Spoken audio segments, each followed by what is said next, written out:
Pam. Okay, so David has run his program in over 60 cities in Canada, the US, and Australia, and among other awards has received one from the Governor General of Canada. Oh, Wow. I met David over 4 years ago and wanted to bring him to Montreal. And I never dreamed that I would get to marry my two passions, which are the Montreal Center for Learning Disabilities and stand-up comedy this evening. For the show, David has trained some of the Montreal Center for Learning Disabilities All-Star Ambassadors to do stand-up comedy all about their learning disabilities and ADD for the very first time. So please welcome David and his comics, The Ambassadors. Yay, let's have a big round of applause. Come on, let's hear people. Oh, big Virgin, you can do better than that. Let's have a big round of applause. Thank you. Yes, and please, like I said, good. I like that enthusiasm. Yes. And please remember to unmute and turn on your video camera so we can hear you, because otherwise it's like we're talking to ourselves and they can commit you for that. Last time I was committed, I had to escape from the psych ward in a laundry bag. I looked like an unhappy version of Casper the Friendly Ghost. So anyhow, we're thrilled. To get a bed. No, I couldn't get a bed. They didn't have one for me. That's why I had to escape in the laundry hamper. But anyhow, you know, this is great because, oh, and let's have a hand for all the comics you're going to hear. All 7 comics. Yeah.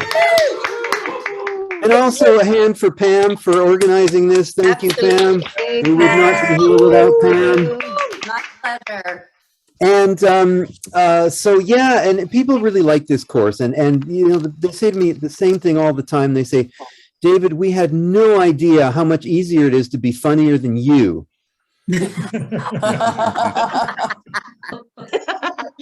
But you know, with this COVID thing, it hasn't quite gone away. My son was home from university taking virtual courses for a while, and one day he's like, Dad, today I researched iambic pentameter of the late Middle Ages. And I'm like, how about you research how not to live in your parents' basement till you're 30?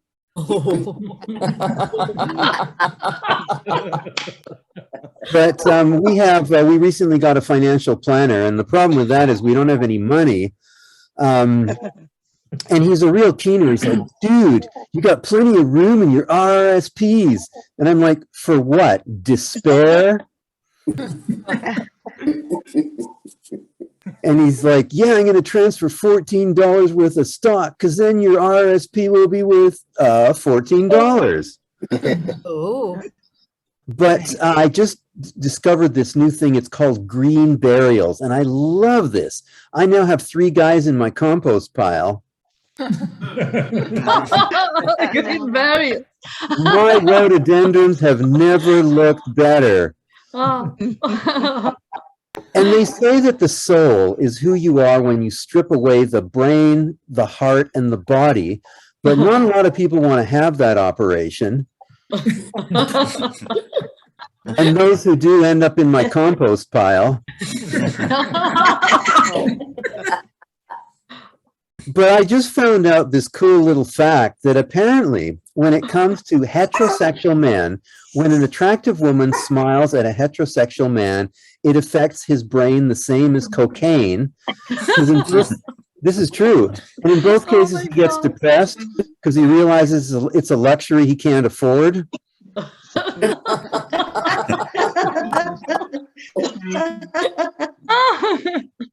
And in terms of brain chemistry, activity in the brain is the same in husbands when they're watching TV as when their wife asks them to take out the garbage. In both cases, nothing happens. But with Stand Up for Mental Health over COVID, we've done a lot of Zoom shows, and we actually did a show, get this, for the U.S. Secret Service. And I asked them, well, how did you find out about me? And they're like, oh, it was just a random search. And I'm like, really? But was it random? I'm afraid that I'm on a watch list for bad comedians. Yeah, apparently they took me seriously when I said I always bomb. Oops. But I do a lot of my work in the United States, and I always tell them, you know, Canada, you think you guys are tough. We are a tough nation. We give our military, and this is totally true, they give courses to our pilots on how to withstand torture and hopelessness. Yeah, they make them run as NDP candidates in Alberta. My text.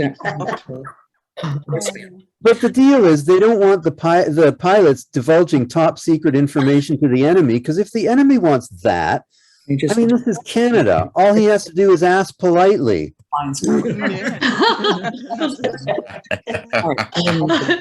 But I am a terrible flyer. I do a lot of, like I said, I go on the road a lot, and I was doing this gig in Northern Ontario, and I had to fly in one of those little planes, and I could feel every bump, every jolt.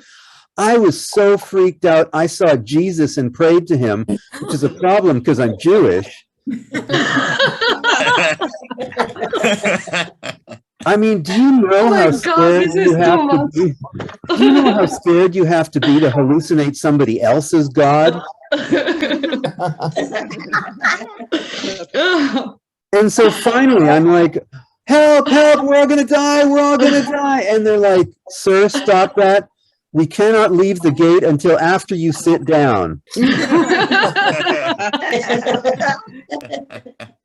But my wife comes from a redneck family. You know, we kind of joke she's from a redneck family where they used to get drunk and traumatize each other. And so I said, well, I'm Jewish. We're better than that. We don't need alcohol to traumatize each other. There you go. We do it with chicken soup and guilt. But I've done a lot of interesting gigs. I remember the absolute worst gig I ever did. We were doing a stand-up for mental health show at this big mental health gala. There were like 900 people in the audience. They talked right through everything. There were a bunch of presenters. Before us, there was this woman telling this poignant story of this horrible depression she had been through. They talked right through her. We get up, they talk right through us. It was horrible. After we were done, the depressed woman comes up to us and she goes, man, I thought my life was bad till I saw you guys. But my wife used to come to a lot of my shows, and you know, as a comic, you're always looking for feedback. So here's my wife and I driving back from one of my shows. I'm like, honey, so what'd you think about my set? And she's like, listen, David, I don't want to get into it. Every time I give you feedback, you always get defensive. No, honey, it's okay. I'm over that. You don't have to worry about that. Okay, well, you had a good set. I'm going to throw away one and I'm going to put the two. Good? That's it? Good? No, I'm not getting defensive. I had a great set. Okay. Maybe my first joke didn't go so well, and, you know, the last joke didn't go so well, and neither did the stuff in the middle. All right, so maybe it wasn't such a good set. Well, why didn't you say so at the first base? I wouldn't get defensive on you. But I also used to work at the Vancouver Crisis Center. That was my first job in mental health. And the problem with working at crisis lines is they never have any money. But I solved their problem. Before I left, they went out and got corporate sponsorship.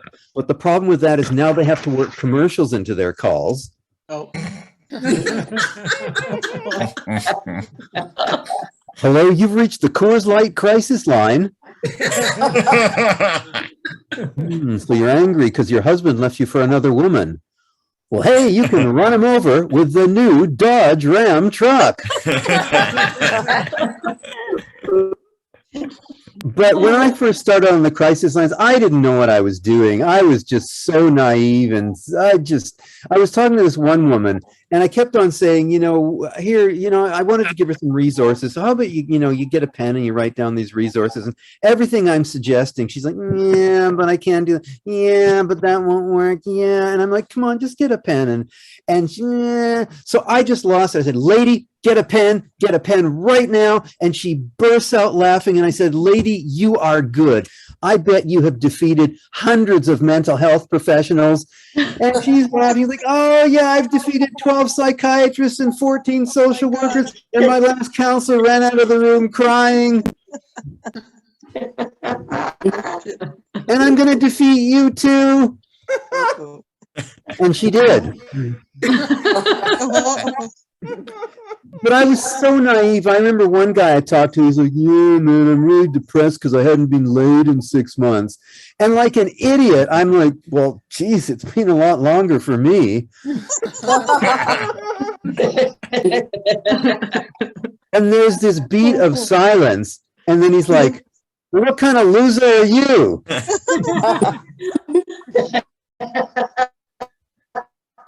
But before I bring on the first comic, I just want to just say that these folks have been working really hard. They've done amazing things. I'm so proud of them. So please welcome your first comic, Georgia Kyriakos. Give it up for Georgia.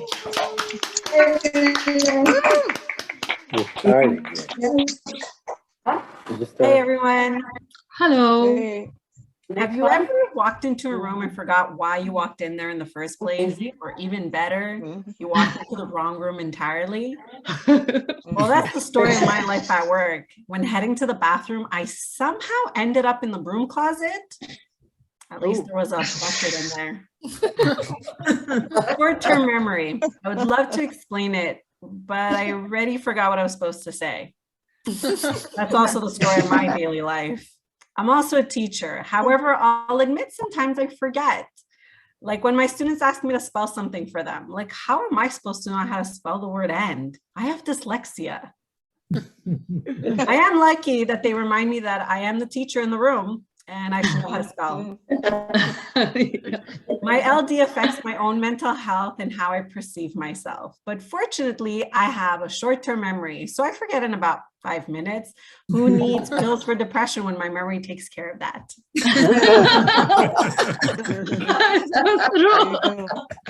An article someone can read in an hour takes me about 2 to 3 hours. So I have to sacrifice certain things in my life, like my social life, movies, my daily showers.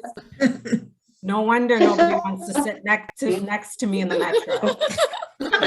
But let's talk about the LD word. For those that don't know what that means, I'm talking about people with learning disabilities. If you ever ask anyone I've been on a date with, they will tell you by the time I'm done explaining, they will get themselves a university degree. I might explain why I never hear back from them. Maybe I should start charging universities for all the candidates that I'm sending their way. Speaking of going on dates, has anyone been on these dating sites lately? Some people just feel the need to write their whole life story on them. It's bad enough it takes me 4 hours to read someone's Tinder profile. You actually expect me to remember all of that? I guess I'm swiping left on you, buddy. So I've been on some pretty weird dates. The weirdest one has to be where this guy made me spend 45 minutes guessing what tattoo he had and where it was. Oh my. I thought this was a date, not a gaming show. I was hoping that if I win, I'll get to delete my Tinder app and go home by myself. Even crushing silence as an existential loneliness is way better than going on this date with this guy. Another weird date is where this guy showed up with a wedding ring. A wedding ring. Oh. Did he actually think that I wasn't going to ask any questions? Well, I asked him why. He said it was to keep the women away from at the office. I'm thinking, you don't need a wedding ring to do that, buddy. Your personality does that just fine. I had a student who thought we lived inside the earth. So I actually Googled, what is the center of the earth? It turns out it's me. I am speaking to my students in the classroom about LD and how I have it. And one of my former students is like, Miss, you never said this to us. His friends are like, yeah, she has about 25 times. Then he asks, does it ever go away once you get older? It's like he thought that once he graduates, things would change. I was like, yeah, you're gonna have to grow up, move out of your parents' basement and listen to your boss tell you something 25 times. But you will get to stay special for the rest of your life. People with LD, people think that my LD only affects me academically though. Where have you been? Come, sit down, I'll tell you all about it. It should take about 3 dates though. Have you ever asked yourself, who am I? Well, my really close friends would say that I am kind, honest, and a passionate person. Unfortunately, those friends don't exist. But if they did, they would say that I will run a mile for them. But let's be real, who runs a mile at the age of 33? The only thing I'm running is out of breath. But honestly, I am there for those close to me. If you ask anyone else, they will tell you that I seem rude, mean, and crazy. That's why I get so many hits on my Tinder profile. I like to call it my resting bitch face, but yes, thank you for the compliment. I have to say that this face has actually gotten me out of a lot of things, like having to talk to people I know, people on the street.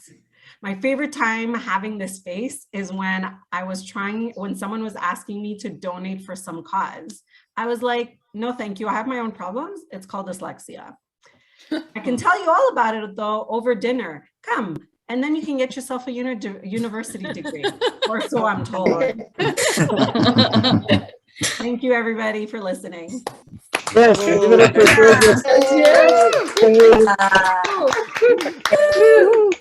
Yeah, I should have never made her try and guess my tattoo location. That was a big mistake, but I did get a university degree out of it, so I figured it was a fair trade-off. That's so funny. Oh, But as you know, as you folks know, I mean, mental health is my thing, and you can tell the mental health of our society by looking back at ancient societies. Like the ancient Egyptians were not concerned with mental health because they were worried about disease. They're like, we created the Sphinx, we created the pyramids, and I'd be like, you might still be around if you'd created the fridge. You know, they're like, our mighty pharaoh was felled not in battle, but by a day-old ham and cheese croissant. And they, back then, they didn't understand the grieving process as we understand it today. When the mighty pharaoh died, all of his family was killed so they could join him in the afterlife. And I can just see the undertaker taking the kid to the funeral. Yeah, kid, think of this. It's kind of like a makeover. We're all going to end up looking like your mommy.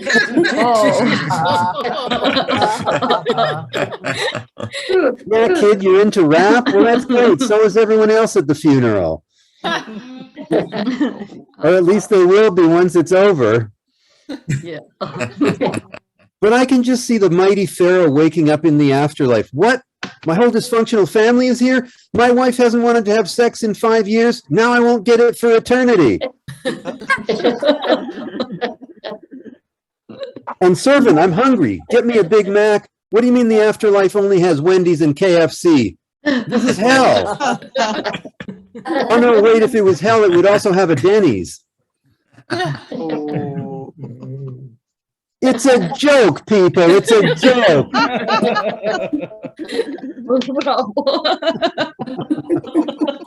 But stay with me on this one. So the ancient city of Ur in the Bible, they were into human sacrifice. They weren't into self-help. They were into human sacrifice, but apparently they were a family-oriented culture. So this would give an interesting twist to a birthday party. I mean, do you sacrifice the birthday boy? In which case, the last thing you'd want is to walk into your living room and have 25 people yell, "Surprise!"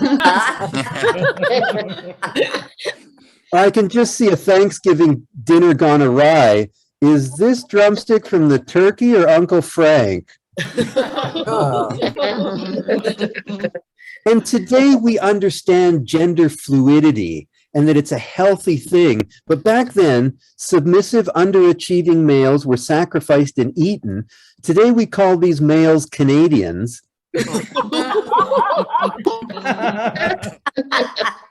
And it's a drag to think that you're only a couple A's and sorries away from becoming someone's dinner. And they said that apparently a lot of the human sacrifice victims were volunteers. And I can just see if it was me, I'd be like, whoa, wait a second. Never said anything about this in the volunteer agreement. What do you mean it was under and other tasks as needed? Anyhow, folks, your next comic, he is a laugh champ and king of the dad jokes. Please give it up for Chris Simeone.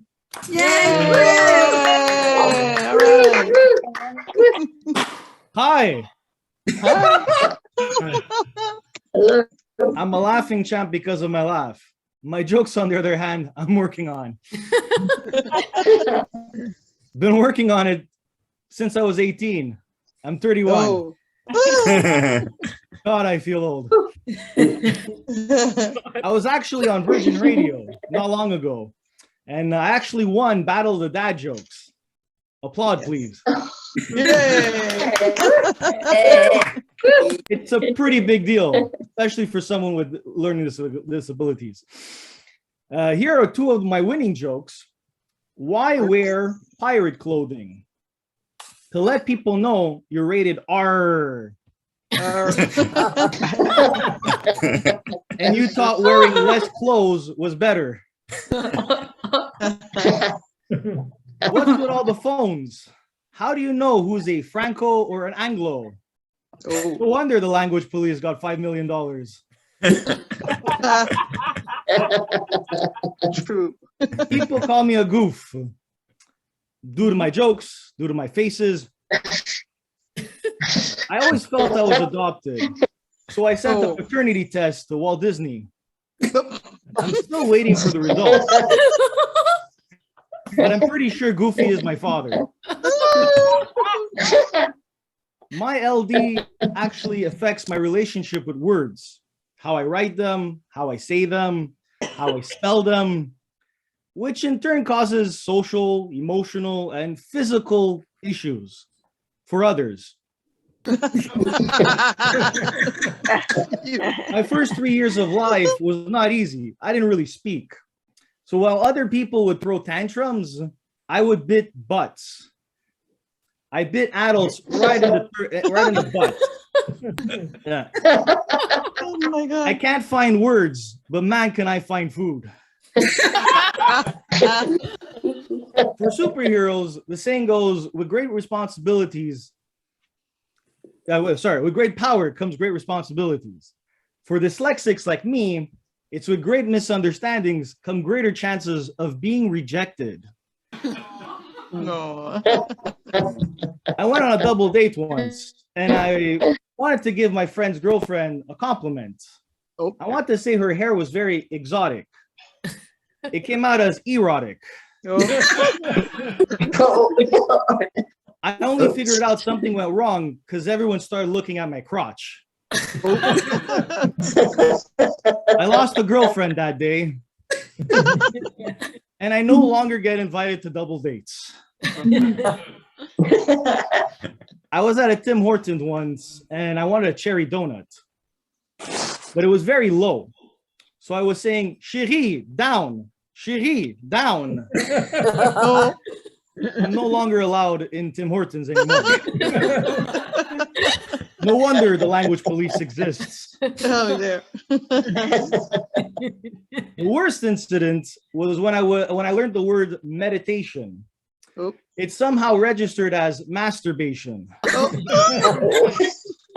So you can imagine me in Sec 3 ethics class when the teacher said, "We're going to practice meditation." Uh-oh. The teacher kicked me out of class. I had to explain to my parents and my principal why I chose to pull down my pants. I work as a behavior interventionist. I'm like a firefighter, just hotter.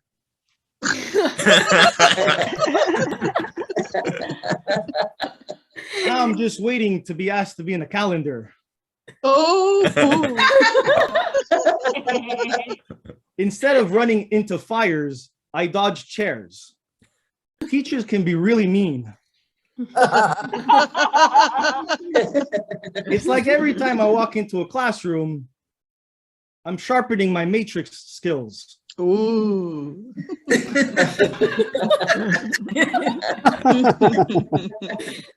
People love to comment on how I dress. You look like a mess. You don't look professional. Where are your pants?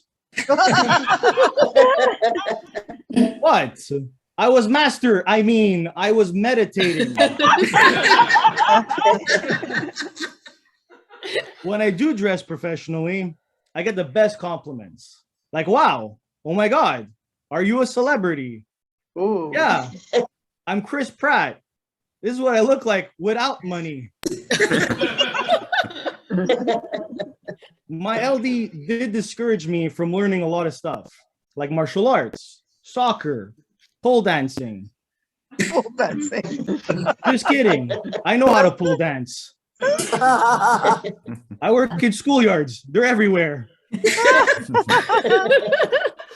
But seriously, students can be really mean. That's why in my field of work, you need extra skin. Thank God I'm not circumcised.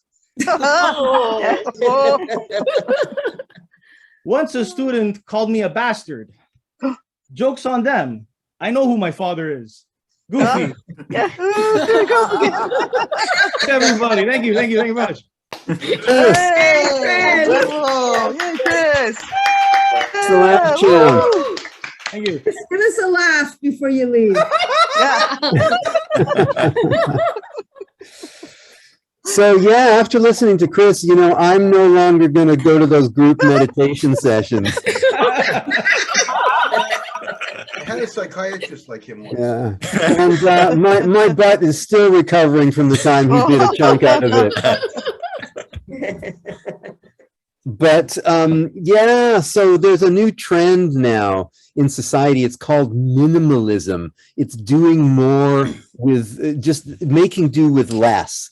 And I know this guy who gives minimalist presentations, he's a speaker, charges $30,000 per presentation. So obviously he's not planning on doing with less money, but I can just see people coming out of his presentation. Oh, Lance was so inspiring. Thanks to him, I'm going to rid myself of my earthly possessions, my busted Coleman stove and my kiddie pool, and I will inspire the neighbors to do the same. And together we will start a movement of love and peace and call it garage sale. And he also sells, this guy, he sells minimalist diaries. And they have pockets and flaps and graphs. You know what a true minimalist diary is? A pencil, a toilet, and a roll of one-ply. Oh. How I write all my jokes, which is why I get a minimalist amount of laughs. Now here's my minimalist comedy act. Hey folks, how you doing? Okay, that's it. That's my time. That'll be $30,000. Oh. Actually, my minimalist comedy act, it's all setups and no punches. It's up to you to fill in the punches for yourself.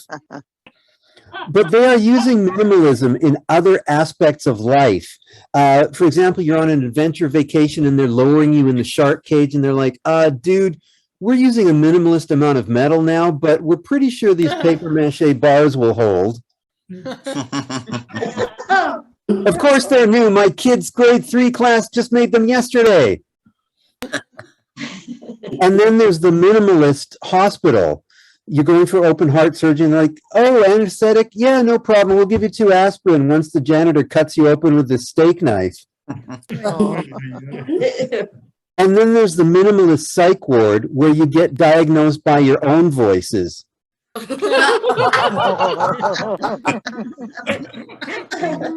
And not only can they not afford name brand drugs, they can't even afford name brand placebos. Oh.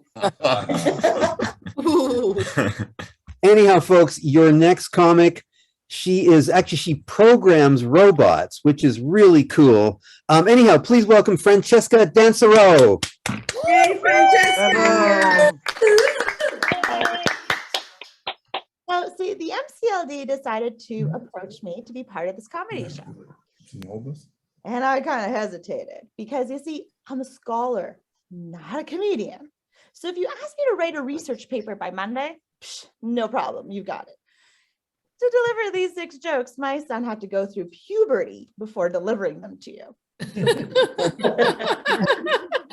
So when I was a kid, I couldn't sit still. And boy, did I talk a lot. So I decided to put it to the test. And so I learned 3 languages. So that means I know how to write and how to read and also insult people in 3 different ways. My parents decided to send me to a good private Catholic school. So I can't say the nuns were mean or anything, but they did rip up my dictée because of too many spelling mistakes. They did tell me, even Francesca could do better than you. And on top of it, they would put me in front of the class and call me retarded. Oh. They're the ones that decided that quills were the best writing tool, the chalkboard was the best instructional tool, and oh yeah, cutting and pasting, that was the work of the devil. So, cutting and pasting, you know, I guess Steve Jobs and Bill Gates, well, they must be the devil too. But didn't they realize that they were going to revolutionize all these outdated teaching practices? You know, see, I now have support with my spelling. I could delete instead of rewriting. And oh yes, when someone decides to call me retarded, the power of Christ compels me to press a new button called block that asshole.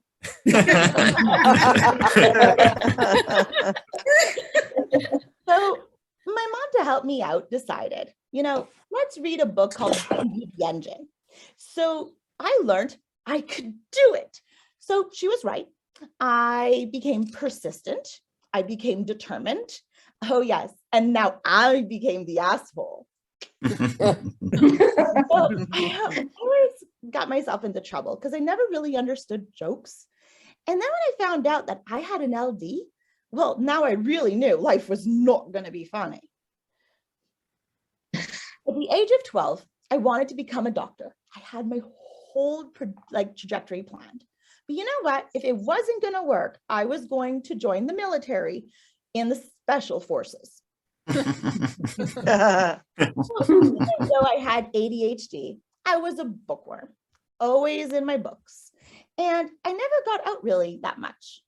But why would I need to? I have a whole frat party in my head. I've always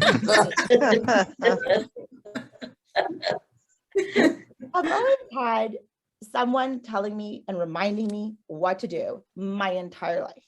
You know, unload the dishwasher, feed the cats. Now it's, don't forget to go get your son before social services comes. The only place I don't get that is work. And now, no wonder I decided to bring a cot and pajamas, and I work 16-hour days. Wow. And as part of, you know, programming and what I like to do is interventions, I programmed the Now robot. Now imagine I programmed this robot to say and do as it pleases, as I please. And on top of it, it understands all emotions. Boy, do I wish I could do that to my husband. He's already programmed because to not get in trouble, I get, yes, dear. We want to give absolutely everything to our children. So I did. My son has an iPad, he has a computer, and oh yeah, 15 learning disorders. Right now, I'm also currently pregnant. I am due in June. And I decided, how many disses am I going to share this time? dyslexia, dysgraphia, dysorthographia, dyscalculia, dysphasia. You know what? Instead of naming them all, I'm just going to throw them all in there. Let's really share it. So, I already know I decided I was going to further my education and get a PhD. So I went to my dad and I let him know. So he said, oh, you're getting a PhD. You're going to pilot higher and deeper. Let's pilot higher and deeper. All of the sections of my life. Oh, you're a retard. Block that asshole. Wait, what? Oh, here's a frat party. I could do it. Isn't that psychology? No. It's the end of my comedy.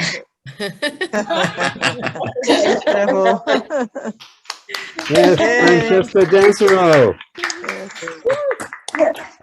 Yeah, so Francesca is in the process of programming me. She's trying to program me to be funny and write funny jokes. So far, it's, you know, mixed success. But my wife is glad. My wife is glad I'm going to be. Actually, my wife is awesome. She's different than all the other women I ever asked out because she said yes.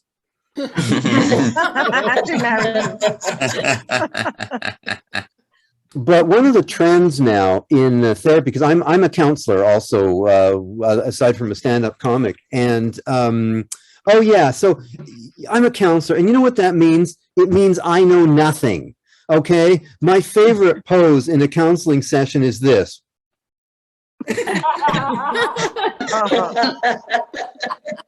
And here's what psychiatrists do to freak you out when you're in the hospital. So you're in your room, in your bed, and they stand just outside the door, and they're talking about what to have for lunch. And every so often they look at you and go,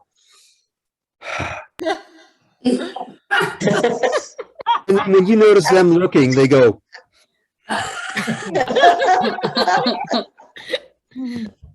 But there's a big trend using psychedelics in therapy, and I myself am one of the premier researchers into psychedelics, having conducted numerous tests in my late teens and early 20s, featuring me as the primary test subject. And I would have continued in this promising line of research, but my main supplier all of a sudden disappeared for 3 to 5 years. But they use mushrooms in therapy. That's right. And I can just see my medical plan going, I'm sorry, dude, we don't cover pizza toppings. We suggest you try a provider called Little Caesars. And since you have mental problems, we suggest adding some crazy bread. But here's the way it works. Okay, so you have to have 2 therapists on site. You have 3 12-hour sessions, 8 90-minute preparation and integration sessions. The whole thing costs $15,000. In the 70s, we'd get a hit of acid for $5, and our preparation sessions would go like this. Yeah, our preparation sessions would go like this. Hey, you want to get high? Yeah, okay, let's do it. And our integration sessions were like this. Whoa, that was awesome. You got any more acid? But in the 70s, we wouldn't just sit around, waste a high by sitting around. We'd do stuff. Like a friend of mine, he got high on LSD and he went to work at Dairy Queen. I mean, he didn't actually have a job there. But our favorite album to trip to back in the 70s was Dark Side of the Moon by Pink Floyd. And back then, okay, so today to listen to it, you have to know how to use Spotify. Back then to listen to it, you had to know how to get stoned and fix a cassette tape with a pencil.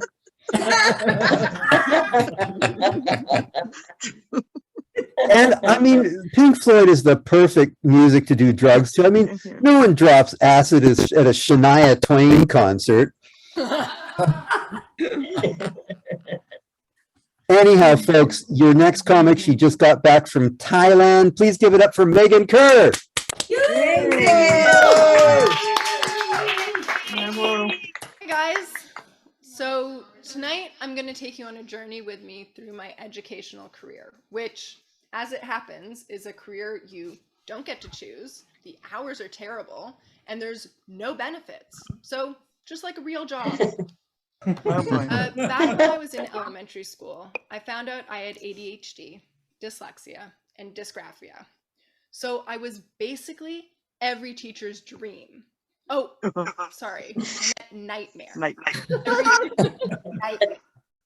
I was single-handedly the reason why there was a special ed teacher at my school. Fortunately, though, nothing ever stops me from talking, which is why I'm here tonight. I'm definitely a master at BS. Survival. Yeah. If I wrote a book, it would be called How Do I Talk My Way Out of This One?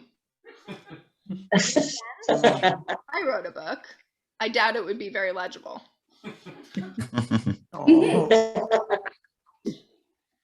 Teachers were always asking me things like, did you do your homework?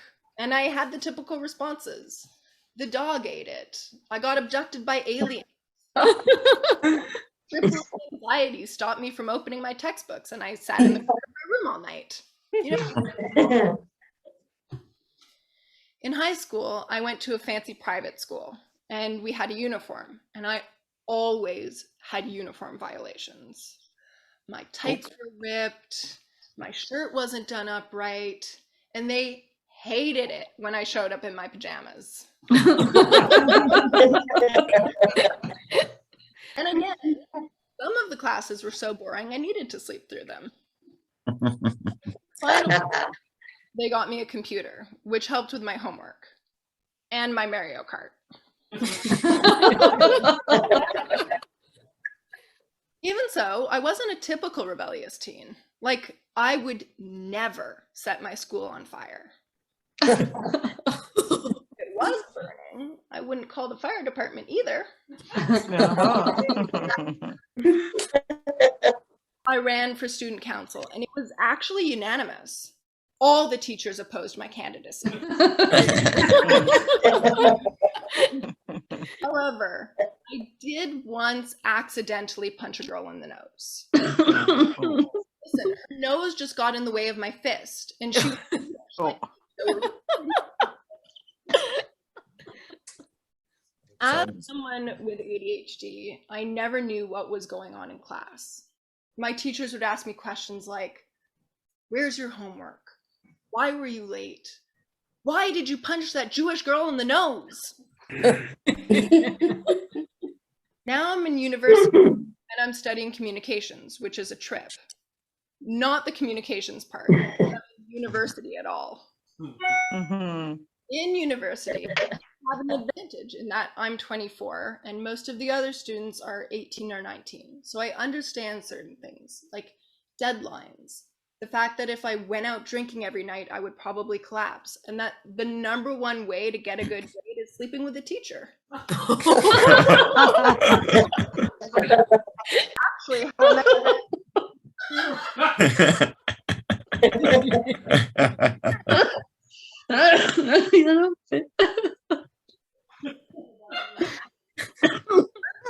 read a mathematical formula.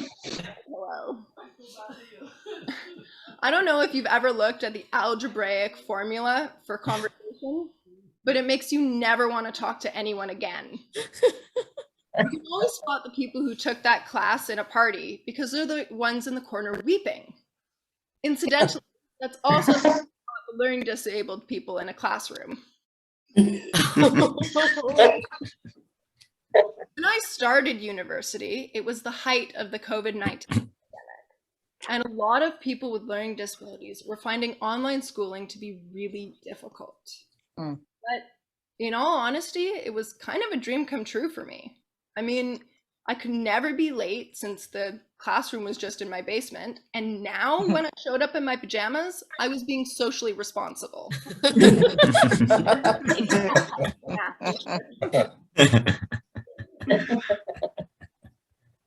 Over the years, I've done a lot of different jobs that I've really liked. But most recently, I got my sommelier certification over the winter. So now I can be a socially sanctioned alcoholic instead of just a bad one.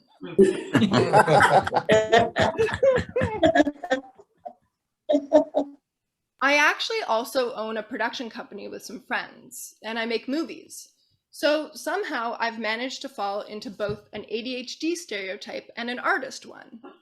I'm going to be broke for the rest of my life.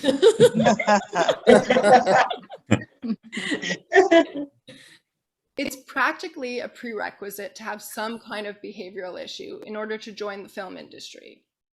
Mine is ADHD, but my buddy's is his performance anxiety. And I know it's true because his girlfriend keeps complaining about it. But hopefully, you all have had nothing to complain about tonight. Thank you so much for being such a great audience, and enjoy the rest.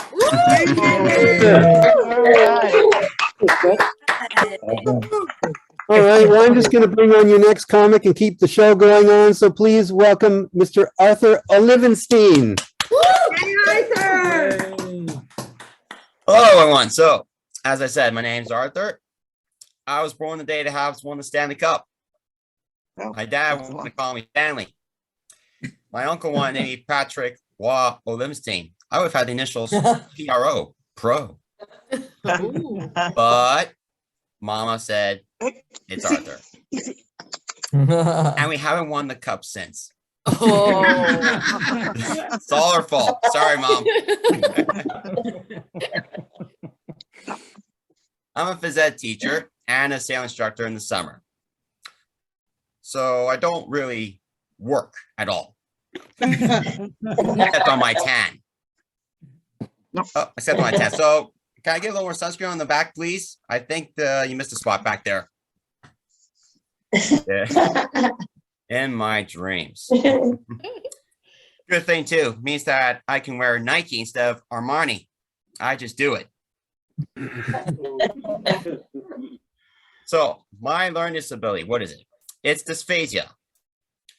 Basically, it's a party in my head that has loud music, dancing, socializing 24/7. No wonder why I can't sleep at night. I tell myself to turn the music down, but I just cannot find the power button. Maybe it's here. No. Oh, here it is. Ow. I think I just broke it. Oh well, party hardy, folks. All right, so high school. High school was an AC/DC experience for me. Just a highway to hell. So I had devil of a time doing my work differently than my friends. I had to take multiple detours on the highway, and I somehow ended up in Alaska of all places. I couldn't get my bearings straight. A couple of people got that. So I'm a visual learner. If I see it, I know it. And if I hear it, well, sorry, what did you say there? So I mentioned before, I had to work differently than my friends. They read something once or twice and they get it right away, but I had to write it down over and over and over again. Because of that, I single-handedly consumed half the forest between here and Alberta. No, as a matter of fact, when it comes to climate change, I'm even bigger danger than wildfires and bovine gas emissions.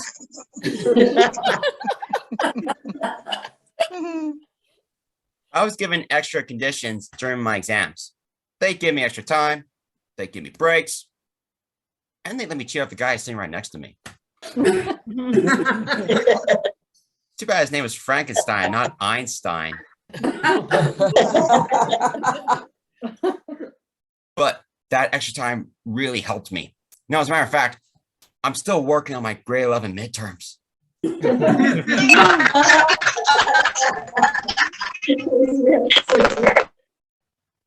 So another hobby of mine is sailing. I lost track of the number of times I was hit in the head by the sail. It knocked me so silly that when I thought I was lost at sea, I was actually going straight and won the provincial championships when I was 16. All right. Yes, I was heading in the right direction after all. My mathematics final exam began at 8 a.m. and ended at 11:30. But there was a situational problem that I just couldn't figure out in that exam. My dating life. Well, Now, for a sport guy like myself, I still have trouble running to first base. I tried bunting, taking a walk, even sliding into home plate. But I'm always called out. So if there's a girl out there who wants to play ball, send over a curve, and let's see if we can hit that home run.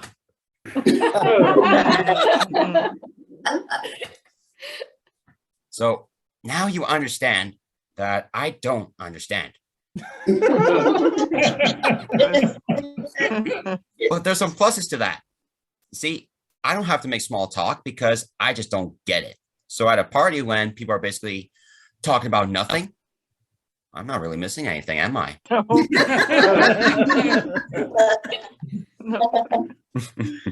These things just go over my heads. But if you want to discuss who is the great hero, say Luke Skywalker or Han Solo, or why Spider-Man is great, but the Amazing Spider-Man ain't so amazing, or why Donald Trump is a oh wait, sorry, this is a family show, right? All right. Yes. Well, then I'm your man. Okay. My steen you. Oh, darn!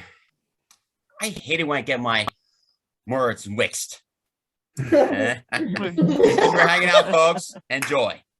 Thank Yes. you. Arthur Olivenstein. Yeah, and if anyone wants to learn how to hit a home run, he's your man. Yeah.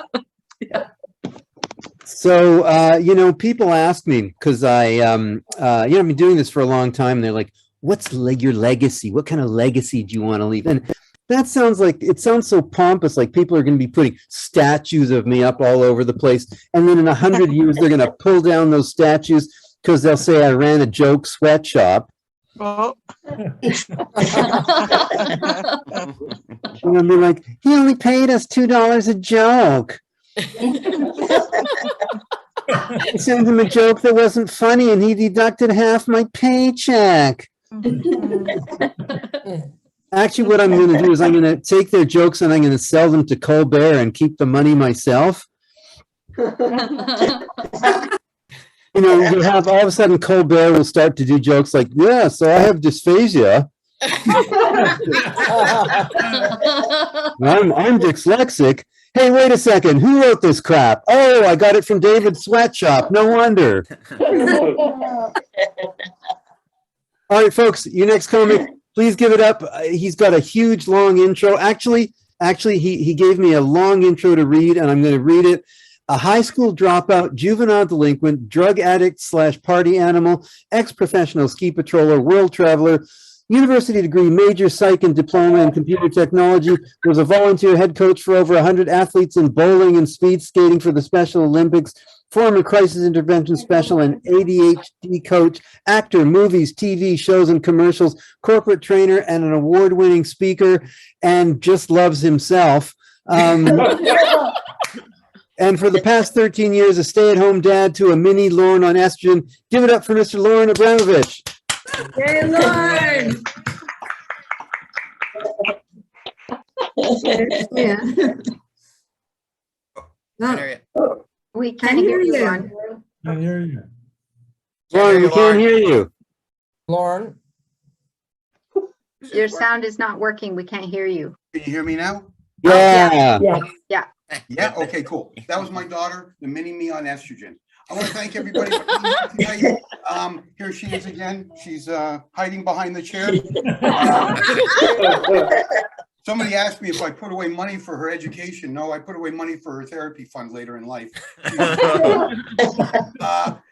Okay, so I better get back on track. I am ADHD Maximus with conduct disorders. You name it, I got it. So here we go. I began to act out at a young age. I was 8 years old and I went into Steinberg's grocery store and I stole some Jell-O. So there I was, snorting craft blueberry jello, and little did we know that I would become an expert in pharmacology and medication. And later in life, I would have on my business card the initials AACANA and ADHD Maximus. So as a kid, I would call a sweet pain in the butt. My father would never get a membership for anything unless I broke into a place and he had to buy them off. So I broke into the swimming club and I stole chocolate bars. I got a membership to the swimming club. Then I broke into the tennis club and I stole chocolate bars and I got a membership to the tennis club. Then one day I realized he should just buy me chocolate bars. It'd be a lot easier. I'm going to jump way ahead now to university. I never went to high school, so let's get past all that stage. When I finally arrived at the, when I finally got to university at the age of 31, I realized I was having reading problems. So I went to see my cousin, who's an eye doctor, and I said, Stephen, I'm having problems reading. He said, Lauren, you know, you were a drug addict and, you know, a high school dropout, and all you ever read was Playboy. And I'm not even sure you read Playboy. Okay.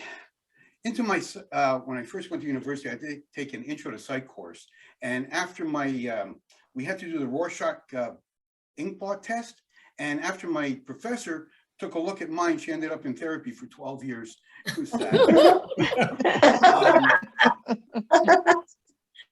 While I'm in university, I learned something about myself.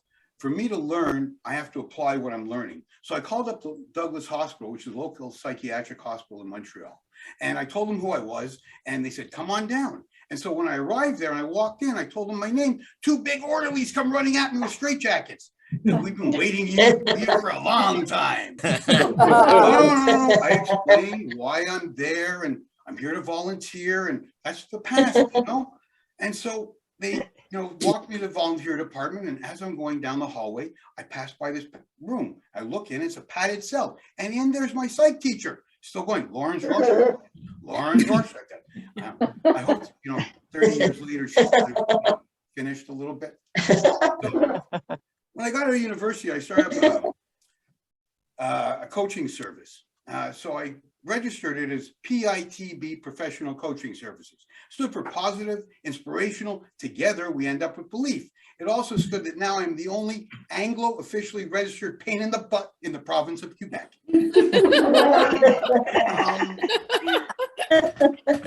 So we'll jump a little bit farther to life.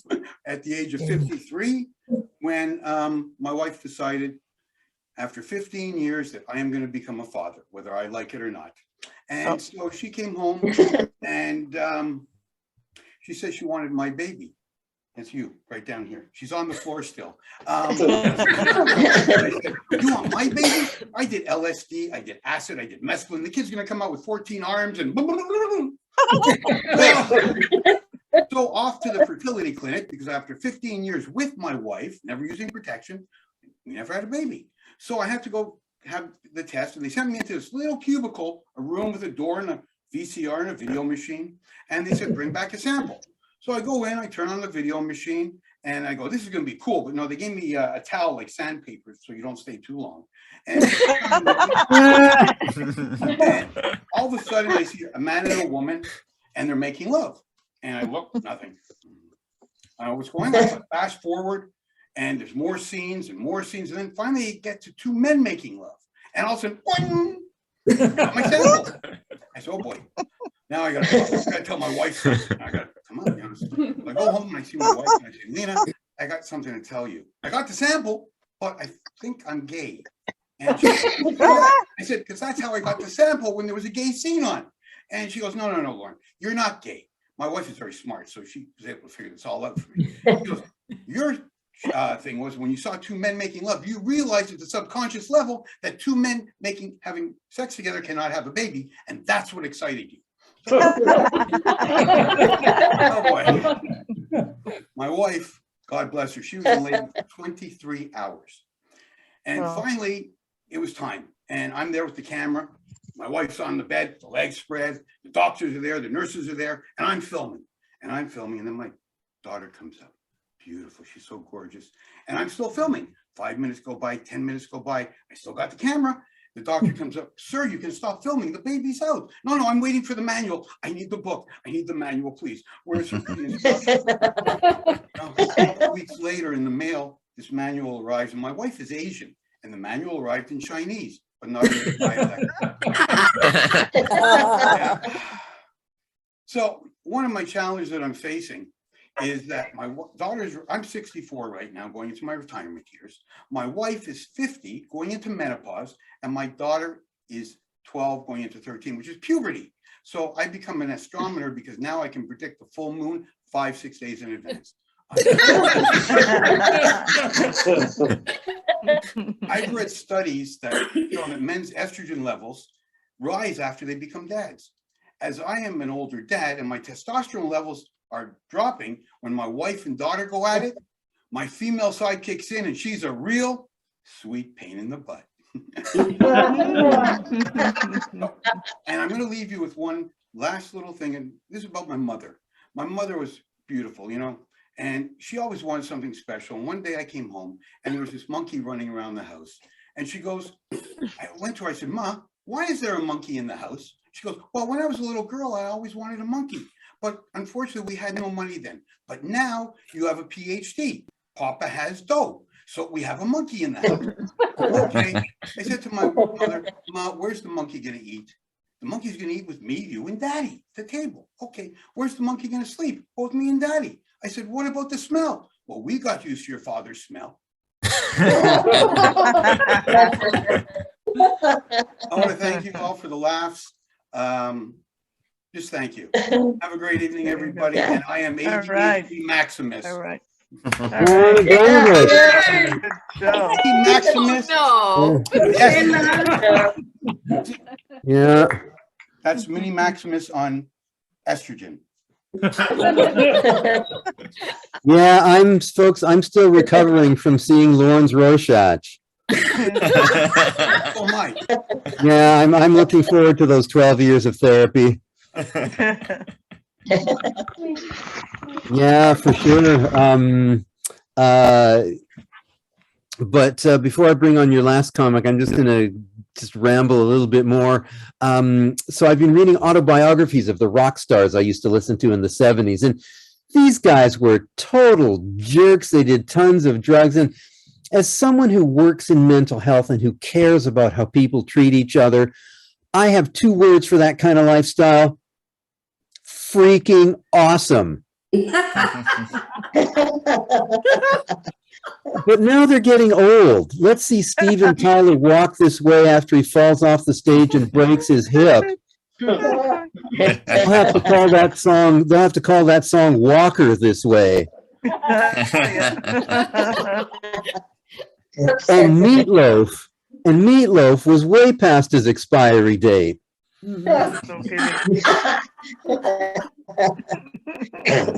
But they're getting old. I can just see their fans taunting them. Yeah, Mick, not so easy to sing Jumpin' Jack Flash when your dentures keep falling out. I mean, you know they're getting old when their drug of choice is Metamucil. I can just see them rushing Keith Richards to the hospital because he overdosed on fiber. Oh my God. You know, he's in the green room before a show, and Mick catches him trying to inject a bran muffin. But I had a tough childhood. I had my parents made me play the accordion. What a crap instrument that is. I got PTSD, polka traumatic stress disorder, and ADD, accordion deficit dysfunction. My playing was so bad, even the dog would howl and run away. And you know something's bad when even an animal that thinks the toilet is a margarita wants nothing to do with it. But polka has been proven to cause a kind of mental illness that impairs your judgment. I mean, how else would you in a room full of people in lederhosen doing the chicken dance?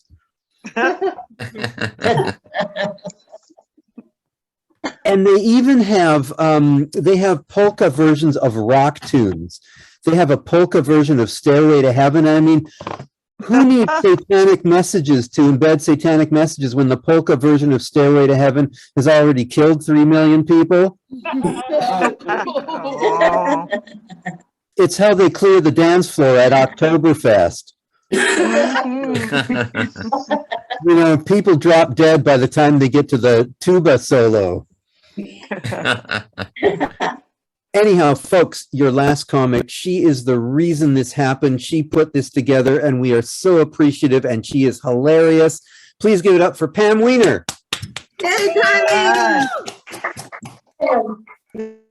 Thank you, everybody. Give it up for David and all the other ambassadors, the comedians. They Bravo. are fantastic. Bravo. Yes.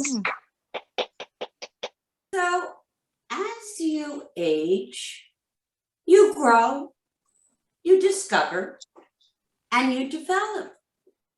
I've grown into a bit of an eccentric, discovered that I have ADD, and developed bipolar disorder. And these have been the good times. Now, finding the right medication wasn't easy. It was kind of like being Alice in Wonderland. One made me fat, one made me trip over my own feet, and one made my hand shake. But man, can I make a mean martini and shake it, not stirred. Now, my memory, which is an executive function, has never been great. But as I've gotten older, it is really bad. I spend my life looking for my phone, my keys, my mind. People ask me, how do you stay in such good shape?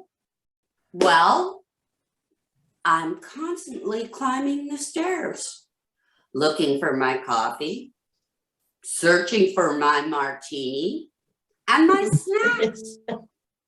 That's how I manage to stay in shape.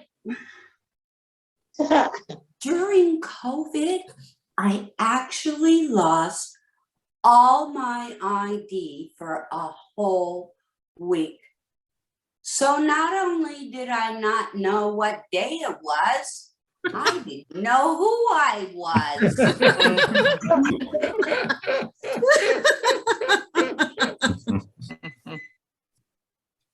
I hope dementia doesn't run in the family.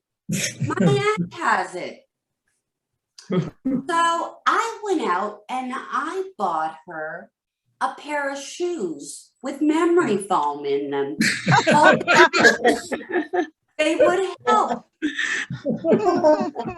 She says they're really comfortable, but I don't think they're working because I have to remind her to put them on. As someone with ADD, I don't like being told what to do, which is why I became a preschool teacher and a mother, so I could tell other people what to do. Besides, preschoolers and I have a lot in common. We have the same attention span, and people are known to laugh so hard that I have wet my pants. In fact, one time at the children's library, I left my mark on a chair. They actually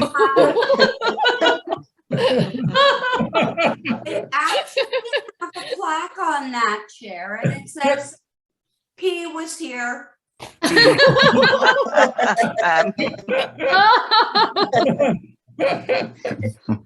Now, some of the thoughts that go through my head are like junk. I'm tempted to call 1-800 got junk. Without. And you know those big cars for waste that they use when you're having a renovation, that they pour all the way, you know, put all the garbage into.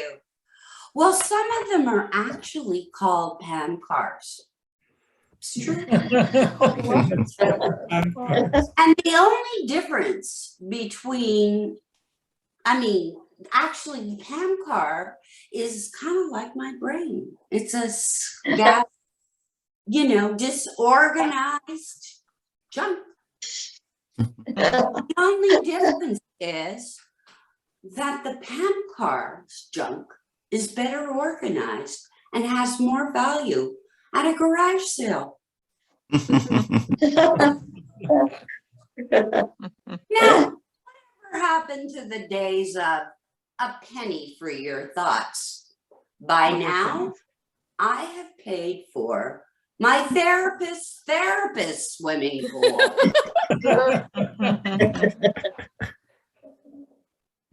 Anyways, my husband asks me all the time, why do you like doing stand-up so much? Well, I answer him, where else can you get paid for 5 minutes of work? Besides, when I do your laundry, do you give me a round of applause? Let me tell you, baby, in the world of stand-up comedy, in the kitchen, I am the secret ingredient, and don't you forget it. Roast that last night. I expect a standing ovation. And furthermore, security will escort you out of the kitchen to your sleeping quarters for the next 3 days, the next time you heckle my mashed potatoes.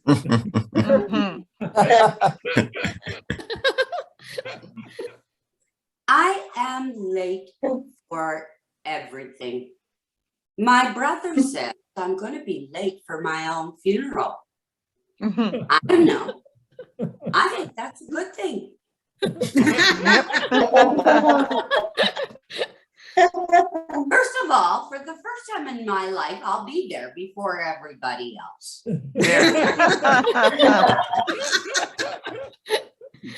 Second of all, I want a comedy funeral, so I'm going to be the headliner.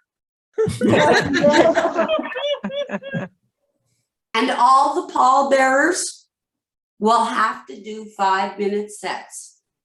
And if bomb, they'll have to be buried with me.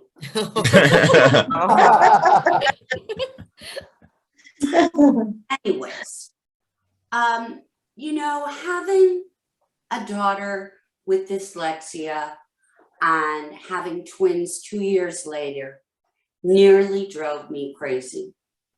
Wait, I'm already crazy. I quit. But after volunteering with this wonderful organization for 30 years, who has helped me to support my daughter be a success in her chosen field, my colleagues here have helped me at 50 to discover that I have ADD and why I have always felt like a square peg trying to fit into a round hole. Now, I embrace the gifts of ADD every day, and I feel blessed to have taken this journey and to all the wonderful people that I have met along the way. Thank you very much. Bravo. Thank you. Yeah. Bravo. Wasn't that a great way of ending your set? And by the way, I would suggest you be very careful what chair you sit on in the library from now on.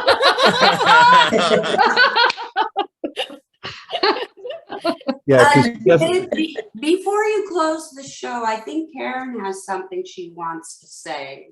okay. Karen? Oh, yes, thank you. Well, thank you, everybody, but I'm not the official thanker, but I did want to thank you anyway. I'm here to do publicity. So here it is. MCLD is charitable, and we rely on government grants and donations and memberships, and in order to be able to have these kinds of webinars, and we also have all sorts of information and resources and other kinds of events like these. So anything you can do to help is appreciated. You can go to our website. It's ldmontreal.ca, and you can become a member. Over here, are you a member? Log in or register, and you can also donate. And this evening is recorded, and you can watch it for free on our website for 30 days, but then after 30 days, only members can watch it. They have access to all of our webinars and recordings. So yeah, that was my spiel. That's what I wanted to say. So you can continue, David. Okay. Well, let's give Karen a hand, because that was really important. And you'll notice that on the donation page was a big picture of me. So this is actually a donate to get David's kid through college fund. I didn't know that. But yeah, no, that's just the way it goes. So I'm looking forward to the help. The great thing is that if you don't donate, so these folks all have learning disabilities, so it means that they've overcome them and they're very persistent. So we know where you live. We'll send them around to your place. So like I say, you better cough up. But I just want to say, working with this group, one of the things that I've gotten out of it is I've just learned so much about learning disabilities and what it takes to overcome them, and just the amazing strength that all these folks have shown to get where they are today. I'm just truly honored to work with this group. It's been a wonderful experience for me, and the MCLD just does wonderful work. So I want to give a hand for all the comics. These folks were fabulous. They were funny. Yeah. And I would like to give another round for Pam for making this all happen. And Pam, I'm going to turn it back to you to finish up. Actually, I'm going to turn it to Sana. Okay. Wanted to finish it up for us. Sana. I wanted to start with thanking Pam and Dave for getting and putting this awesome show together. Thank you so much, you guys. You were awesome. Thank you for your guidance to our fantastic comics tonight, David. Ultimately, I want to thank Georgia, Chris, Francesca, Megan, Arthur, Lauren, Pammy, for you definitely, all of you have a lot of guts. Thank you so much, you guys, and you were awesome. And thank you for everyone joining us tonight. We really appreciate your support. Thank you. Yes. Yes. Thank you. I'd just like to say what an awesome experience this was for me. As a stand-up comedian, I have never been in a show that quite like this, where we all work together cooperatively to make the show the best show possible. Yeah. And I want to thank you, David, for that opportunity. And I want to thank you all, the ambassadors, too. It was, for me personally, an amazing experience. Thank you. Thank you, Pam. Thank you all for coming, and hopefully we'll see you all around, and I'll see the comics in a couple minutes at our debrief link. So thank you very much, and take care, and thanks to MCLD. Thank you, David. Thank you, everyone. Yes. Thank you, everyone. Yes. Thank you.